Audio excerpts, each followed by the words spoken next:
السلام عليكم ورحمة الله. في الأول غادي نتطرق للفيديو اللي عنوانه هل فعلا المغرب يتفوق على الجزائر. بصراحة أنا كنت نبت في الأول ديال الفيديو بأن راه أي واحد غادي ينوض يعترض على النقد الداخلي فهو عنده علاقة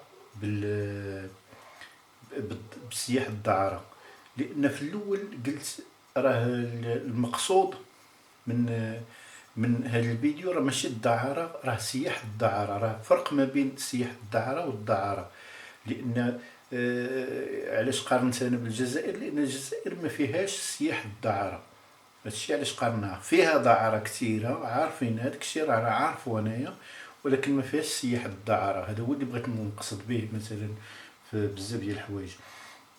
ناضوا الاخوه تيجبدوا روابط وهذاك الشيء وتيقولوا لي لا حكا راه فيها دعاره. انا الجزائر راه ماشي شحال من مره، وكما ذكرت في واحد الفيديو، في احد الفيديوهات، ولا الا لم تخني الذاكره، قلت بانني راني ماشي ل 66 دوله من غير دول الاتحاد الاوروبي، يعني تقريبا حوالي 90 دوله. انا تنحسب غير الاختام والتاشيرات، هذوك الفيزات، راه عندي الاختام ما بين الاختام والفيزات ديال 66 دوله على مدى المده ديالي انايا. عموما بغينا نطرقوا لواحد الموضوع، علاش كيفاش شنو هي اسباب هاد الدعاره هذه، علاش ولات هكاك. بصراحه على حسب هذاك الشيء اللي تنعتقد انايا، ان هذاك الشيء راه مرتبط من فتره السبعينات.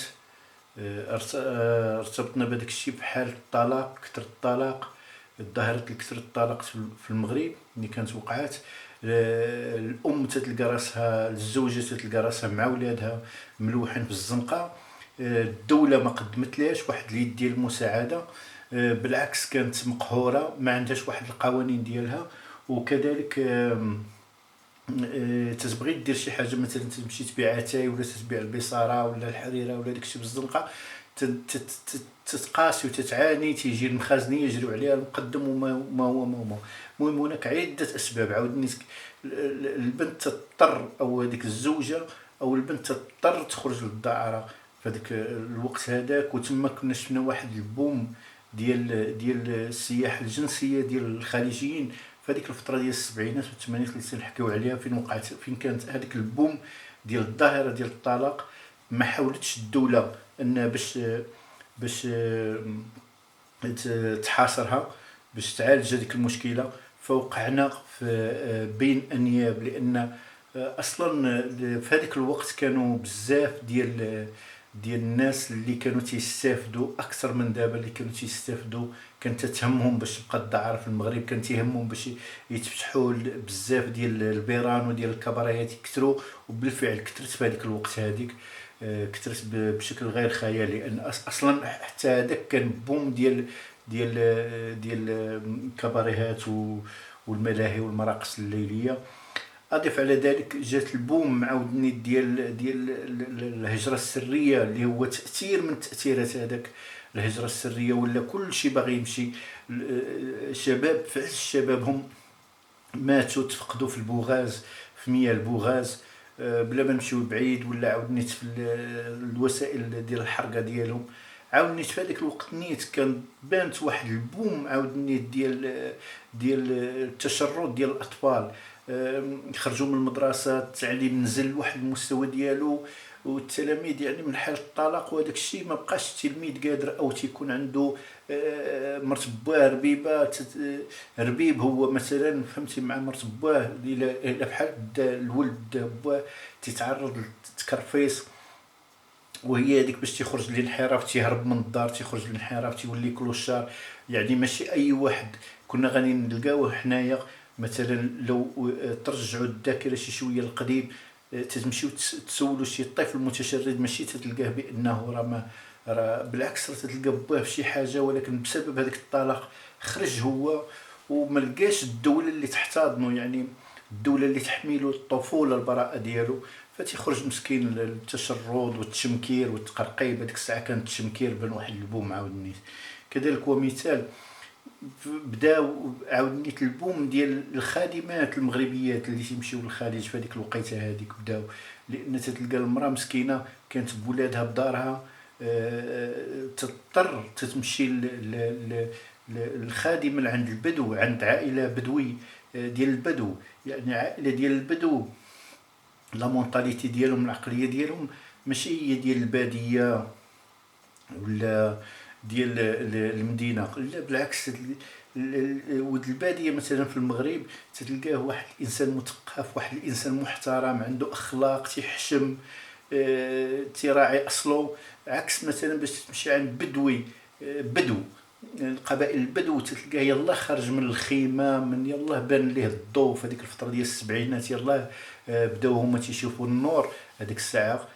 فكانوا تي بواحد يعني تيقول لك راه مسألة فيهم الطبع لحد الان تنشوفوا كيفاش التصرفات ديالهم مع الاخرين، مع البنغال ولا مع الهنود.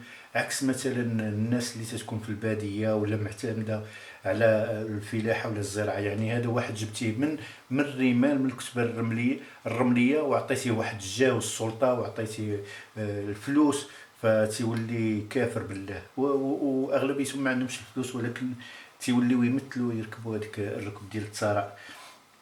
هذا اللي كنا تنذكروه. وجات عاودني من بعد منها واحد البوم عاودني ديال الجهاد تما فين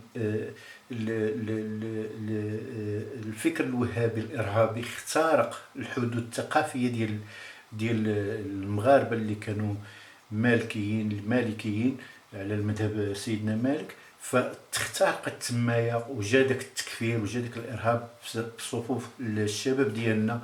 ومنها بقينا نشوفوا الرحلات تيمشيو يوليو مرتزقه مع الجيش الامريكي ومع السعوديه ضد الاتحاد السوفيتي اللي كان مستعمر هذيك الساعه، اللي دخل يحمي الشيوعيه في افغانستان.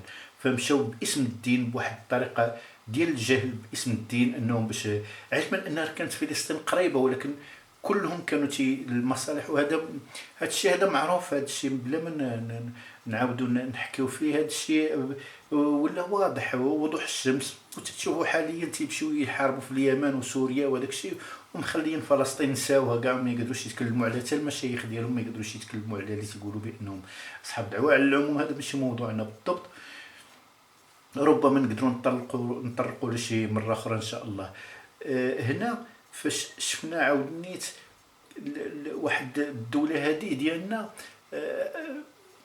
نسات حتى الجاليه ديالها ما خدمتهاش. يعني شوف اخترقونا حتى خارجيين تبعونا، ما كفاهمش انهم باسم القاعده باش يخترقونا بالمذهب الوهابي، فتبعونا بالاسم الداعشي بالوهابيه. راه نفس الوهابيه نفسها تبعونا حتى لاوروبا. يعني الجاليه هنا الدوله ما مشاتش، مثلا الدوله المغربيه ناضت نظمت وتقفت اولاد الجاليه والاجيال ديال الجاليه وسهرت عليهم ودارت لهم واحد الجسر بينهم ثقافي وبينهم بالوطن، بل خلاتهم.